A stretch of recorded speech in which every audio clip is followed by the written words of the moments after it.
Hello, everybody. I am joining you live from Paris, and this is going to be a 45-minute lecture on the concept of the absurd, starting with the idea of the theater of the absurd.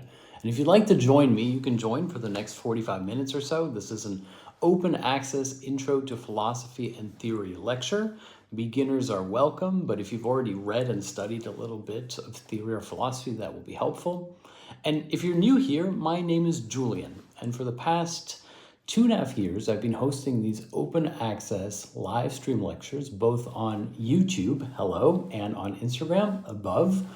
And essentially the point of these lectures is to try to share my enthusiasm about philosophy and art and literature and cinema and philosophy and poetry with you, and hopefully to instill in you a kind of joy for learning and continued study, to use a contemporary term, to inspire, if you will. Although I don't set out to inspire, I hope that perhaps there is an element of that there for you.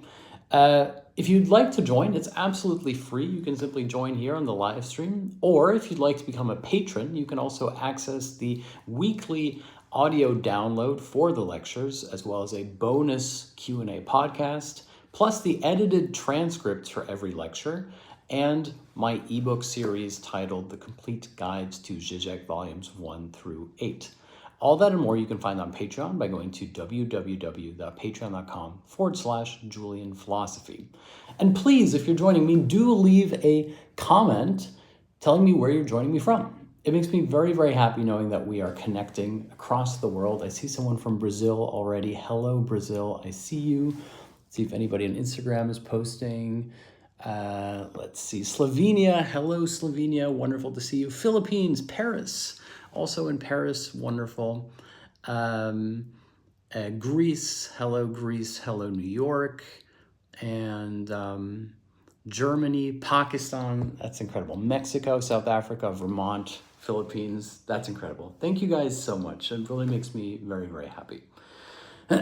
So today I thought I'd talk a little bit about the concept of the absurd and what it means for philosophy, what it means for theater, what it means for art. In fact, I'm hoping that the idea of the absurd will shed some light on the ongoing discussion that I've introduced in these lecture series on the relationship between form and content, which is a key component of the theater of the absurd as well. But I also want to make the argument that perhaps today, considering everything that is going on in the world, that by going back to the idea of the absurd, we find a renewed and continued relevance for it, that we are living in an absurd world indeed, and that perhaps the language of the absurd, which of course is the language of despair, the language of failure, can also be seen as the language of an articulation of that which we struggle to articulate in difficult times. And so I'm going to make an argument for the idea of the absurd and its continued relevance today. That's my aim here, at least. So I should begin by confessing that when I was a student, and I even mean when I was a high school student, I had a love for Samuel Beckett, for his works, and that I spent a lot of my extracurricular time both directing and playing in student productions of Samuel Beckett, both in Endgame, which is my personal favorite, as well as in Waiting for Godot. And a lot of my interest in art and in theory derives from that early encounter with Beckett. In fact, I was very lucky because someone took me to an exhibit of Beckett's video installations at the Centre Pompidou in Paris when I was quite young. And I realized that art didn't have to be moralizing and stuffy. And this was very appealing to me. I sensed that to me, Beckett has always been a rebel, if you will, and remains a very rebellious and uncompromising character.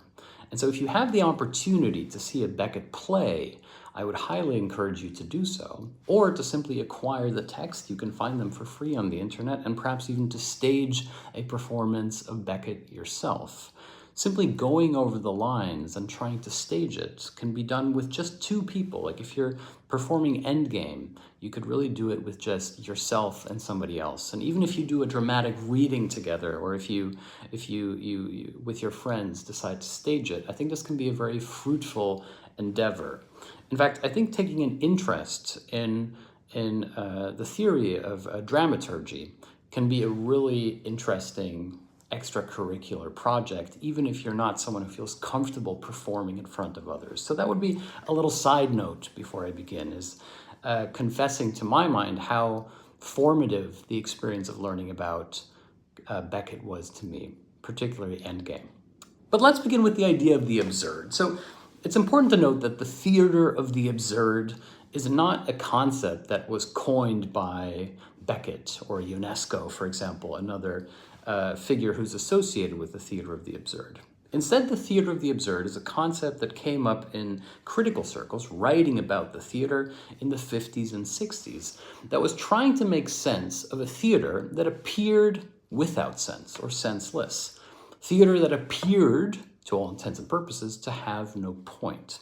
And the classic way, the traditional way that the theater absurd is usually taught or introduced is to refer to it as being a kind of post-ideological theater, that in the immediate aftermath of World War II, in which the previously existing certainties about human progress and civilization had fallen apart, in fact, in which humanity had collectively fallen into an abyss of its own doing, that the role of art had therefore fundamentally changed, that the role of theater could no longer provide people with moral certainties about what it meant to be good in the world. And going all the way back to antiquity, even to Greek tragedy, there had always been an element to the theater which professed that it was about teaching virtue. In fact, if you think about Greek tragedy, the central concept of Greek tragedy is that characters would do something that was considered against the gods and would therefore be punished. The Greek word for this being hubris. The word hubris means that you rise above your station, that you do something in defiance of the godly order and are therefore punished for it. And of course, the more well-known and elaborate Greek tragedies weren't simply moralizing vehicles, but problematized this very notion of duty and order. Most famously, for example, in Antigone. Is it Antigone's duty to insist on mourning the death of her brother? Or is it Creon's duty to banish, in fact, punish Antigone by locking her away because her brother is an enemy of the state? Here we have contrasting and conflicting loyalties and different conceptualizations as to morality and duty. And therefore, there's a pedagogical element to the idea of theater, and yet it's not a simple moralizing one. Instead, it's about the problematization of what it means to be good and to do good. And of course, in the world of antiquity, and even very long afterwards, the idea was that virtue was a heavenly decree, and that therefore theater had to be a reflection of the good. Plato's famous antipathy, apropos poets, and the idea of theater had to do with this very problem, that Plato believed that at best a theater could teach us how to live virtuously, but it couldn't actually reconcile the gap between particular existence, in other words, phenomena in the world, and the idea of the pure form, of living an absolute universal virtue, being reconciled with the godly.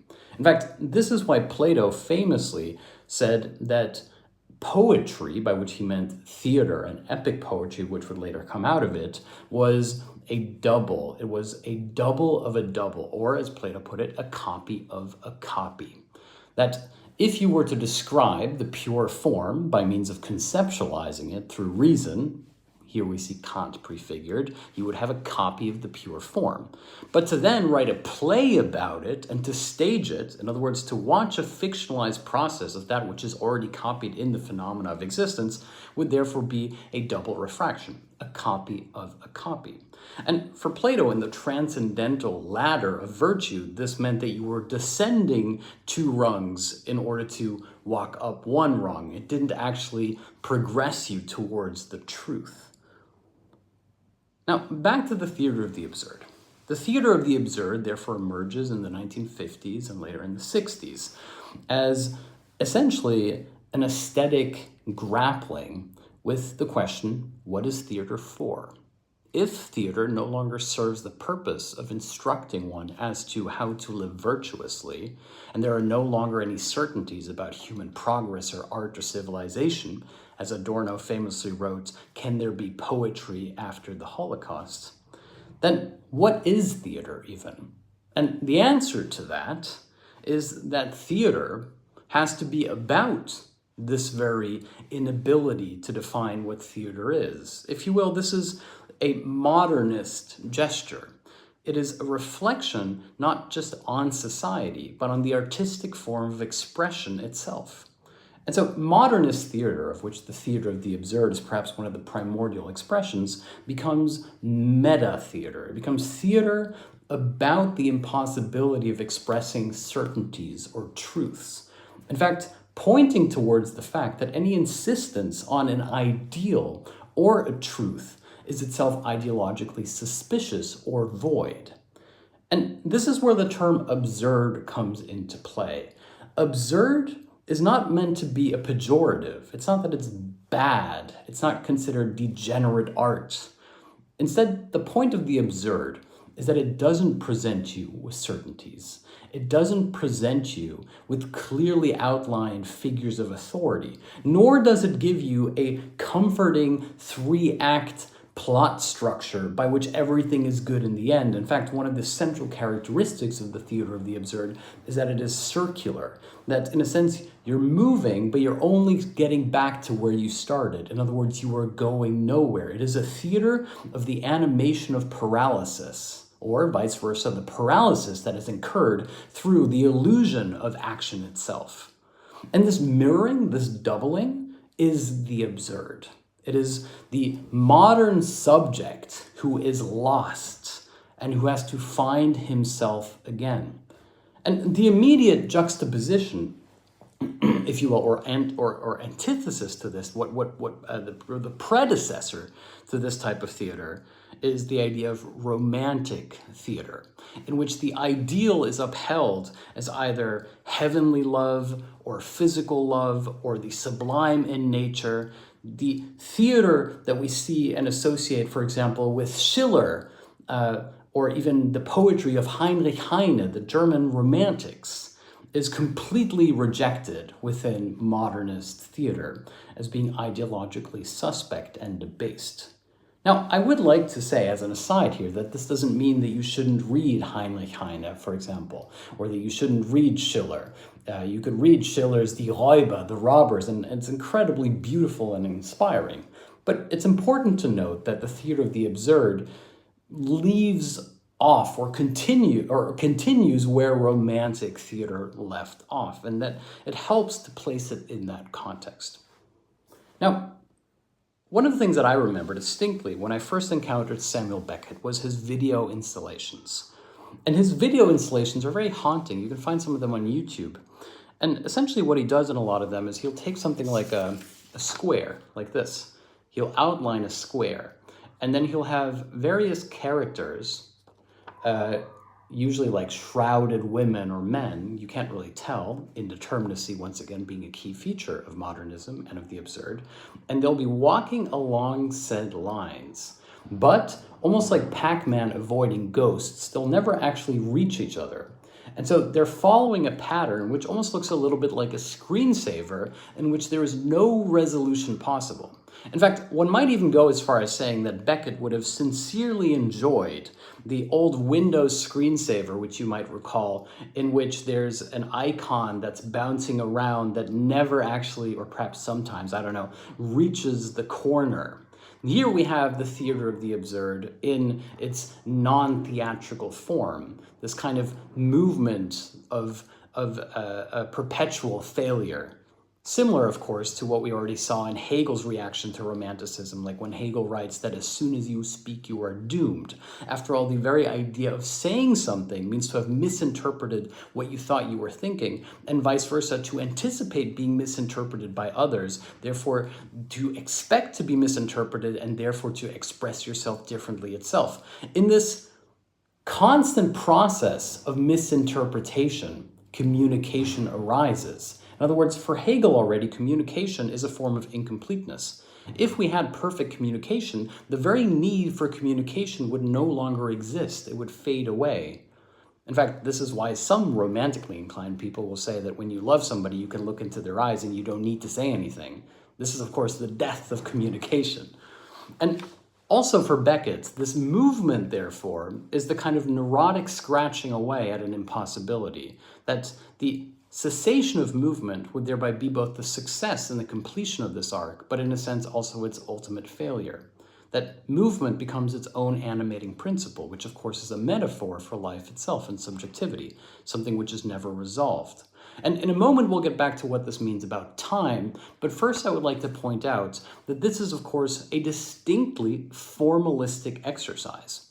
In fact, one of the most interesting things that Beckett does is that he introduces a radical formalism into theater. But before we talk about his theater, let's just talk about his video installations, right? So another video installation that Beckett has is, it's almost like a Rolling Stones cover. It's giant lips, and the lips are filmed in extreme close-up. And while they're making a movement, they appear to be speaking in some kind of language, some gibberish that nobody can understand. In other words, the communication fails to take place. You cannot interpret what the message is. And yet you're confronted with these excessively voluptuous lips that present themselves as their own content. In other words, they are not a particular feature of a face behind them. They are simply lips in their own universal exception. Here we have, again, the video element, the video installation of Samuel Beckett's ideas about the content of the form itself, except what's key for Beckett is that the content is precisely the incommunicability of the form. It is a form of pure failure. What is being communicated is precisely the idea of miscommunication. The success of the work is its own failure, and vice versa. Now, before this strikes us as nonsensical, meaningless, modernist jibber-jabber, it's worth pointing out here that, once again, what Beckett was trying to do was he was trying to express an aesthetic principle after it seemed like no aesthetic principles could be allowed to exist. After all, after World War II, how could but the most devout people still believe in God? How could but the most idealistically naive still believe in the idea of the nation state being the highest form of civilization? How could but the most naive of inclined people still believe in human decency and kindness? But instead of falling into despair, instead of making a theater that promoted nihilism, absurdism was about promoting this indeterminacy itself. In fact, one of the key aspects of modernism and of absurdism is that if you look closely enough, if you go underneath the surface, you find a lot of hope and you find a lot of revolutionary appeal. Essentially, Beckett's argument is that whilst we're stuck, we are nevertheless fruitfully moving. That confronting this stuckness is precisely what it means for there to be a temporal gap, a symbolic emptiness, that there is potential within this distortion that takes place. In fact, more left-leaning thinkers emerging from the 1960s would make exactly this point in more poetic terms. The famous French slogan that underneath the tiles lies the sand is to say that underneath the facade of the socio-symbolic order, which is already therefore lost its legitimacy after the war, we find a utopian space. A space, of course, in a very modernist sense, of a non-space, a space as of yet to be imagined and envisioned. And the revolutionary potential is therefore not to say that you have a political antithetical movement towards that which exists, but precisely this gap within that which no longer exists already. This is like Gramsci's famous expression that the old is dying and the new has yet to be born.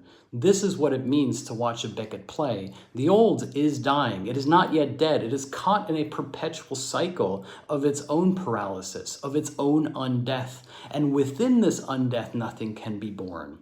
That, in a sense, the old, which therefore no longer lives, has to be put out of its misery, lest it simply persist in a kind of atemporal space. Think about Waiting for Godot, perhaps Beckett's most famous work. In Waiting for Godot, we have two figures who don't know exactly who or what they're waiting for, and yet their very act of waiting is a kind of fidelity, a kind of loyalty. It gives structure to their existence. It's an incredibly crass characterization, but one is almost tempted to liken them to addicts who are looking for meaning, who find meaning in the very pursuit of meaning itself. And usually the play is staged amidst the wreckages of a desolate, sort of post-apocalyptic world in which there is nothing to hold on to, in which the very idea of a landmark becomes suspicious, in which the only thing that provides consistency to the landscape is the repetitive movement of these characters showing up each and every day and reminding each other that they still exist. And yet, strictly speaking, this isn't nihilism. In fact, it's a tragicomedy. One of the interesting things about how it's written and how it's staged is that it's not about saying that there is comedy within tragedy. It's not about black humor. Instead, it's to say that, strictly speaking, from a formal perspective, tragedy and comedy are indistinguishable. Not just that everybody's tragedy is somebody else's comedy, but that comedy is precisely the repetition of the tragic without resolution. Or Marx's famous idea that it occurs first as tragedy, then as farce. It's not that two things occur after each other, it's that the farcical lies already within the tragic component. That the absurd is precisely the fact that even tragedy becomes devoid of meaning, that there is no closure, that there is no moment in which you can say, well, that was bad, but let's move on. And that therefore, as the tragic repeats itself and becomes the new norm, it simply appears to us as farcical, as something which is no longer dignified with meaning.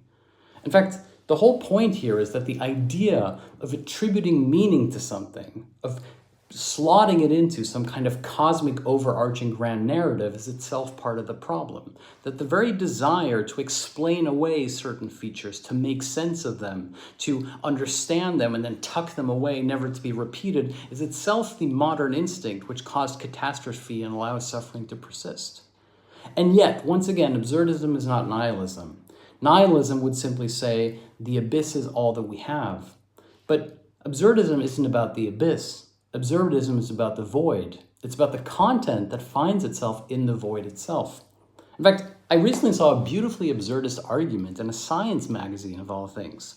And it was a review of a book that recently came out titled White Holes, which is a theory that's increasingly being elaborated about if we have, that essentially argues, and I'm not a physicist, so forgive me, I don't know the details, but essentially that if we have black holes, that there must be such a thing, presumably, as a white hole. A white hole being an antithesis to the black hole that exists and persists within the black hole itself. After all, the black hole containing everything must contain that which contains the non-all, that being the white. And that therefore, we've never seen one, but the white hole must exist within this black. That perhaps even, this is where it becomes a more cosmic theory, that the Big Bang was a reverse implosion of a black hole and the creation of a white hole. Now, of course, this is a speculative idea as of this point, and yet there's something beautifully absurd about the idea of a white hole. After all, white isn't really a color. It's not that black is being wiped out by white. It's that the white is antithetical, but also inclusive of, integral to the idea of the black. That the black being all, therefore, has to also be white. And this is absurdism. Absurdism is not about the abyss. It's not about falling into a chasm, a kind of basement of human degradation. In fact, the very idea of nihilism and the attributing of a certain type of meaning to despair would be antithetical to absurdism.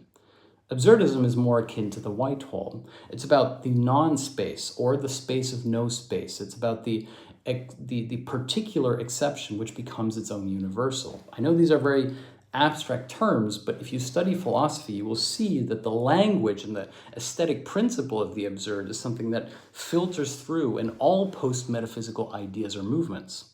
Take Freud, for example, one of the post-metaphysical modern thinkers par excellence. After all, what could be more anti-philosophical than psychoanalysis? Freud's argument in his dream analysis is that there's a difference between the manifest dream content and the latent dream content. The manifest dream content is what you are dreaming about. It's essentially the content of your dream. It's a figuration, it's a symbol. For example, you dream of, I don't know, a white mountain, and the white mountain represents your home or something like this. But for Freud, what's more interesting is not the content of the dream, the manifest content, but instead the content in the form of the dream itself. In other words, the repressed content in the manner in which the content is refracted back to you. I'll give you an example. A woman goes to Freud and says, I have a dream, but I can't properly remember what's in the dream. There's something traumatic here, but every time I try to see it, it's barred. I can't remember it properly, and this not being able to see it haunts me.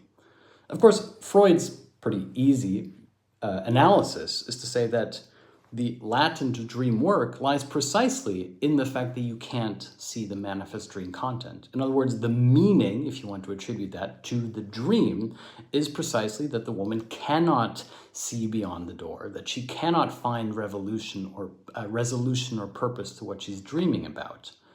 And this is true for the theater of the absurd as well. It's that the very incommunicability of meaning is the meaning.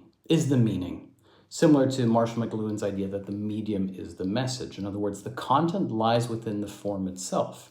If we go back to the video installation of the square in which the characters walk repeatedly between the corners, this never-ending loop of utter meaninglessness is, of course, the meaning. That is the essential principle of the play. However, when it comes to theater, one of the central components of theater and dramaturgy are, of course, also language, so what is written, and the passage of time. And this is where Beckett is a master, because for Beckett, undermining the formal principles of theater is itself the point. If you watch, for example, or read No's Knife, in No's Knife, we have a systematic disintegration of the relationship between the theater as not having just four walls, but having a background and a foreground, primary characters, secondary characters, beginnings and endings. Or if you go to Endgame, in which we have an elderly disabled character with a younger character stuck in a room together, perpetually revolving around themselves. Who is the perpetrator? Who is the victim? Who is the subject? Who is the object? This constant process of revolving around each other, a refraction of Sartre's famous hell is other people, is therefore the content within the form itself. And so what is being expressed in the theater of the absurd takes place on at least three levels. On the level of the temporal, in other words, the undermining of the logical linear passage of time. On the level of the figurative, namely how the characters in the staging interact with each other, what they represent is unclear. And finally, on the level of language. One of the things that's beautifully, terrifyingly rich about Beckett is that language never stops. It's that the characters are never able to express what they're trying to say. In fact, they don't know. That sometimes they start speaking in gibberish. If you go online, you can actually see a beautiful rendition of a video rendition of a passage in Endgame with the actor who used to play Severus Snape in the Harry Potter series.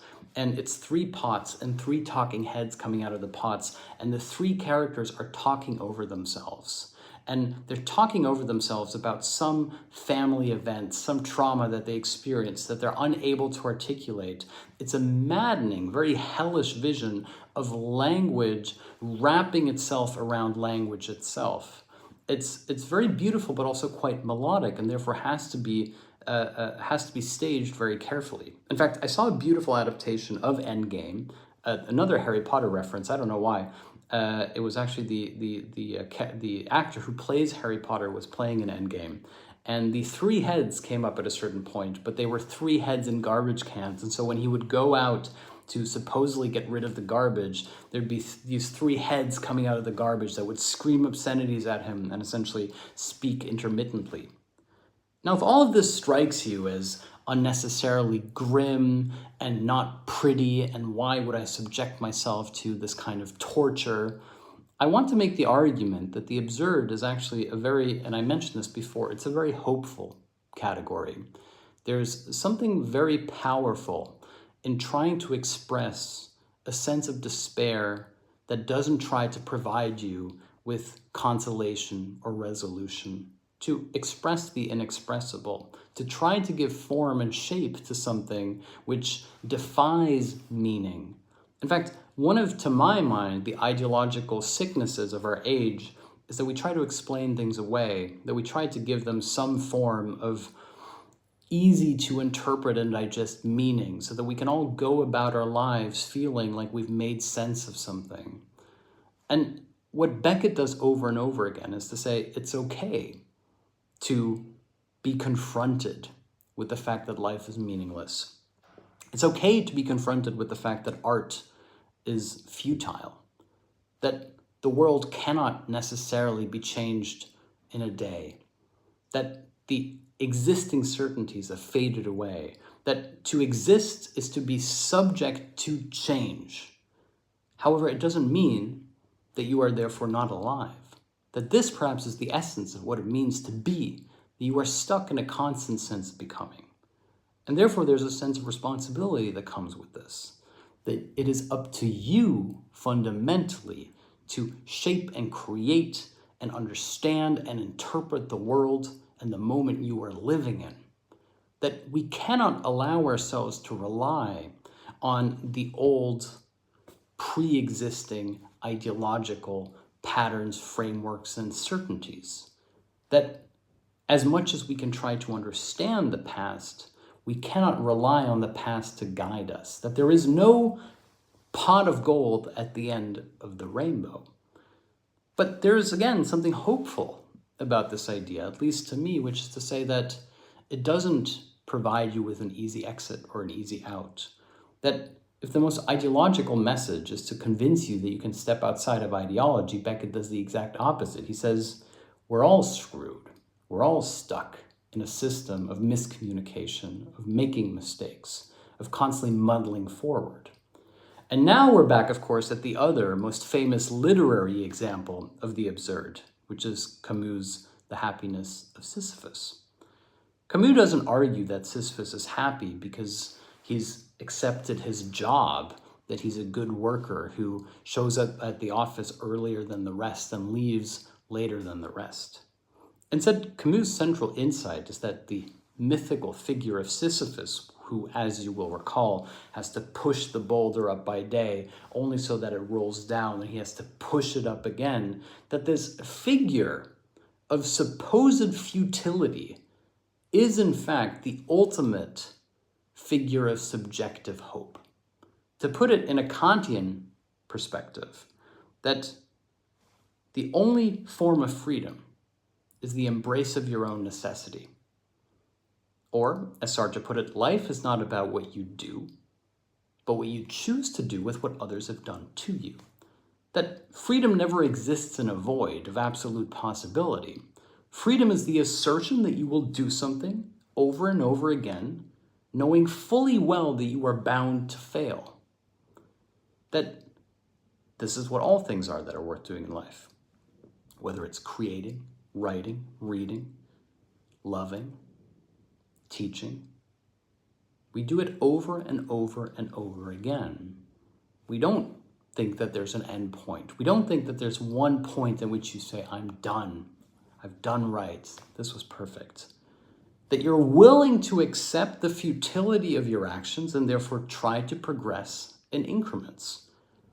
Hence, Beckett's famous line about fail, fail again, fail better, has nothing to do with a kind of bourgeois ideology about getting up early and going to work and pulling yourself up by your bootstraps, but instead about how failure and futility is its own form of grace. That it's not failure versus success, it's realizing the success within failure itself. In other words, success doesn't lie at the end or behind failure. The embrace of futility is its own success. The absence of meaning is its own meaning. That to do something for its own sake is precisely one of the highest forms of ethical necessity. And now let's think about that in ideological terms. Think about how everything you do and you're told to do has to be justified in terms of how much money will this make me? Will this help me in my career? Is this a productive thing to do? And that the very idea of doing something for its own sake becomes ideologically suspect. Classic example, you read a magazine today and it says, here's why you should have sex. Because having sex is good for your heart.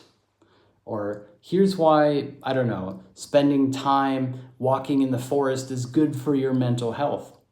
It's not untrue. Going for a walk is good for your mental health, and presumably having sex in moderation is good for your heart. And yet, fundamentally what this does is tell you that you can only do it if you can find some reasonable justification or excuse for it. In other words, that it will make you more happy and effective and productive so that you can be a good working citizen. Instead, the idea of futility, that you would do it an sich, for itself, is considered not part of the equation. And yet, all things in life that are worth doing, we do for themselves. We don't love somebody because we hope that we'll be able to, I don't know, get rich from it or something. We don't draw or create or read because we feel like it's going to give us a competitive edge in life. Life, no matter how Hobbesian you are, is not the reduction of man against man. We are not alone. We're all in it together. And in a sense, that's precisely the problem that we try to escape by means of subjectively framing and positing our own lives in contrast to others. Think about Miyazaki, for example, Hayao Miyazaki, who says, every movie I make, I'm unhappy with it. Every movie I make, I think could have been better. In fact, the reason I make films is because I don't think I know how to make films. And I will retire at the point that I think I know how to make a film. Now, if you've noticed, Miyazaki tends to announce his retirement very frequently. This is my last movie. I'm never doing it again. And yet, as soon as the movie is completed, he comes out of retirement to make another one. This is the happiness of Sisyphus. This is the futility of someone trying to get something right and fruitfully failing to do so. And of course, we're lucky that Miyazaki continues to reach his own expectations. And the same should be true for you fundamentally. There's a great line about this from Thomas Mann, one of my favorite authors, who said, what distinguishes writers from ordinary people is that writers struggle to write more than ordinary people. And what he means is that it's hard, when he says it's harder to write if you're a writer, what he means is that a writer simply chooses to fail every day, to write something bad every day, over and over and over again until it gets a little bit better. And having the courage to do something that doesn't match your own expectations and to do it over and over again is, of course, what grace looks like.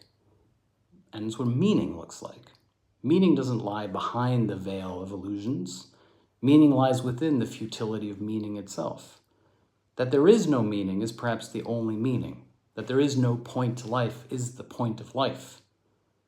And this emphasis on phenomena over idealism, to put it again in aesthetic terms or philosophical terms, is placing an emphasis on theatrical form over theatrical content. In other words, the central argument of the absurd, the central principle, aesthetic principle, which of course becomes a political principle, is that theater isn't here to send you a message. You shouldn't walk out of the theater and think, what are the takeaways from this that I can use to improve my own life? After all, the Victorian idea of theater was that it was supposed to educate the public as to how to be a virtuous citizen. Instead, the content lies within the form. Namely, what does it mean to create? What does it mean to exist? What does it mean to fail? What does it mean to hurt? What does it mean to suffer? Those are the fundamental questions of the theater of the absurd, which are therefore precisely, to my mind at least, deeply affirming questions about the sanctity of life, about the necessity of perseverance, about the continuing impact of grace in a world in which the very idea of sanctity has lost its value. And so what makes this a political gesture, as I said before, is that the audience is not expected to be taught. The audience in the theater of the absurd is expected to be included, which is to say that thinking and analyzing and experiencing the theater of the absurd and the confusion that one has when one is first confronted with it, after all, it doesn't provide you with easy, comfortable answers, is precisely the point. And the theater of the absurd continues in almost all art forms today. One of the most common ways is in cinema. For example, Christopher Nolan, a lot of his movies end with what appears to be a dream sequence, a happy ending, in which it's most likely that the character didn't actually make it. This is a sequence that is offering us what we anticipate a happy ending would look like for that character. And this indeterminacy of ending, for example, the spinning top at the end of Inception, which does not indicate whether it will ever fall, or in Blade Runner, where we don't know, at least in the original cut, about the status of the main character, or even Taxi Driver, where after the death of the main character, we have a fantasy sequence in which he becomes the hero and drives away in his cab. This indeterminacy of ending, an ending which can be interpreted either ways, is, if you will, an homage to the theater of the absurd. And nothing could be a better continuation of the absurd than cinema. After all, cinema, by its very nature, by means of editing, undermines the idea of linear narrative development.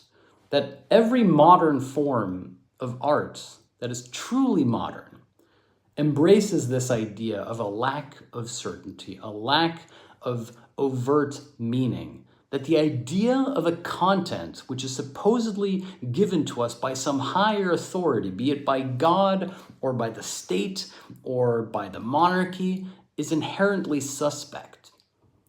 And that therefore the truth lies within the form of said art, how it is communicated to us, which means having an educated public. In order to not just consume art, in order not to just be the willing passive recipient of moral education, you therefore have to be the active interpreter of art, which means that modern film, modern art, modern literature invites you into the process of artistic creation, which is a much more emancipatory goal.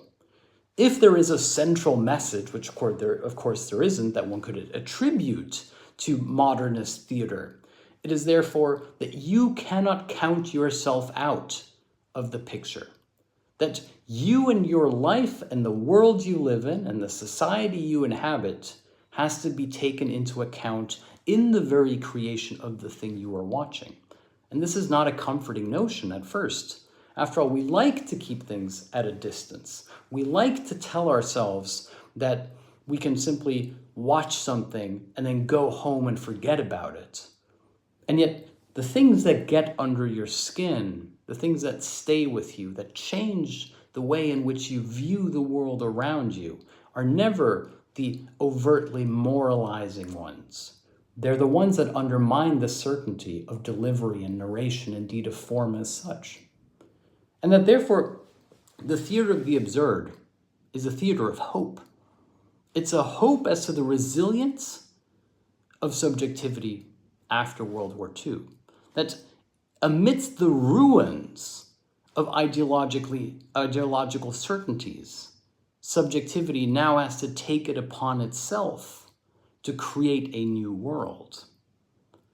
And this is something that has to be done every day, over and over again.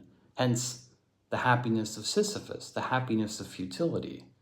That realizing at a certain point that there is a way that you have to live and that there's nothing else for you to do, that this is what you have to do. In other words, the Kantian embrace of your necessity is freedom. Kant already understood this. I've talked about this in some of the Kant lectures, that freedom is not the opposite of necessity, that duty, that which you have to do or ought to do, is not the opposite of that which you want to do. That for Kant, the highest freedom is precisely the embrace of your own inner necessity, what the French philosopher Alain Badiou later would call fidelity to the event. And when an event comes to you in the shape of a historical constellation, in the shape of love, in the shape of a relentless need or desire for you to create, and you heed that call, and you become a slave of your duty, you have therefore found a higher freedom. But here we have to point out a paradox, which is, how can Camus' Kantian necessity be juxtaposed to the very thing it's supposed to be against, which is the idea of a higher order, divinity, the state, ideology? Well, the argument here is that nobody can create meaning for you. Nobody can give you a pre-packaged idea of what you ought to live and die for. In fact, it's comforting to adopt pre-existing ideological certainties as our own, and to then act accordingly, to render the world into good and evil according to pre-existing morally established categories. Hegel was already against this, Hegel being, again, an anti-metaphysicist or post-metaphysicist. Hegel said, good is not the opposite of evil. Evil is the good which believes itself to be absolutely good.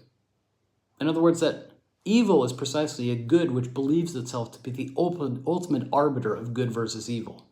Hegel is an anti-formalist par excellence. He doesn't believe that it is good versus evil, that the very idea that the world is a battle between absolute good and absolute evil is itself the essence of evil. Hence why the absurdist idea is to say that in a world that doesn't offer us with comforting ideological certainties about good, about evil, that it is up to us to create meaning. It is up to us to create a system that we can live with, that we find tolerable. There's a beautiful idea about this in John Berger, where he says, fundamentally, the central aspect of freedom, when someone becomes free, is not when life becomes intolerable.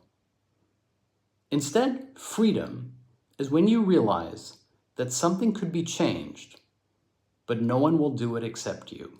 In other words, a world is only intolerable once you realize that it could be different, but somebody has chosen that it can't. That freedom is therefore the realization that fundamentally, no one is going to do it for you. No one is going to be free on your behalf. In fact, that the idea that you are free is often given to you as a kind of ideological subterfuge, by which I mean that the easiest way to keep someone a slave, as Nietzsche said, is to convince them that they are free. You're free because you can travel the world. You're free because you can buy expensive things. You're free because you can move up the corporate ladder. This is not freedom. This is simply being a slave in somebody else's game. And Camus doesn't promise you freedom from slavery, but he does promise you that you can choose what you would like to be a slave to. That the subjective embrace of your own necessity is therefore the highest form of freedom. Freedom is therefore not liberation from despair. Freedom is finding creative meaning within and beyond the horizon of despair itself. And there's something immensely hopeful about that. And so the idea of the absurd is the idea that one has to create one's own meaning in the world, that one cannot rely on previously existing established categories of right or wrong, of good versus evil, and that this is something dizzying. As Kierkegaard wrote, anxiety is the dizziness of freedom. And yet fundamentally, this freedom is also the freedom to do and to create and to envision a new world that arises out of the ashes of the old.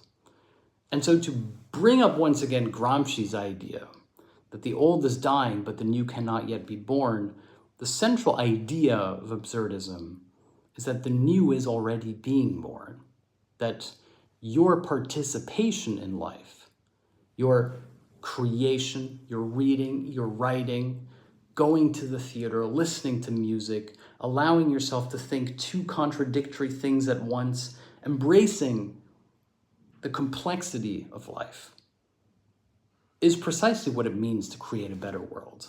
And that it's so easy to succumb to ideological certainties, to simply repeat pre-existing dogma and cant. But that if we want to create a world worth living in, we have to ask ourselves what that looks like. We can't ask other people to do it for us. Imagination is therefore not imagining a better world. It's not a utopian idea. It's not promising you the kingdom of heaven. Imagination is therefore being able to look into the abyss and to realize that it is a blank slate. It is a place where you can create. And that is what I would fundamentally say at the end of this lecture, is that there is so much to be gained from doing pointless things. Painting, writing, reading, teaching, loving, gardening, swimming, walking, breathing, living, existing. Strictly speaking, as Plato once observed, we're all dying already. Life is simply a slow movement towards death, and that therefore the point of philosophy is to learn how to die. And yet learning how to die is not how to prepare yourself for death, nor is it to deny death, but it is to do the things in life which other people might think pointless, to contemplate abstractions, to have discussions with friends. Aristotle, can you define what a friend is? No, that is friendship. Friends coming together, debating what a friendship looks like, equals friendship. Here we have the beginnings of the idea of the sublime, that whose content is the form of its own communicative failure. And we're back at the absurd. Friendship is absurd. Love is absurd. Life, creativity, passion is absurd. That the absurd is not the antithesis to meaning. The absurd is the rediscovery of meaning. And that's so important. And when I was a student, it was very important to me. And I hope it will become important to you. And so if you're interested in reading about the absurd, you can read UNESCO. For example, if you want to read a great UNESCO play, it's Killer Without a Cause, which was written not long after James Dean's famous Rebel Without a Cause. It's a beautiful meditation on a man who goes into a utopia. And in this utopia realizes that there's a serial killer and his lover is killed by the serial killer.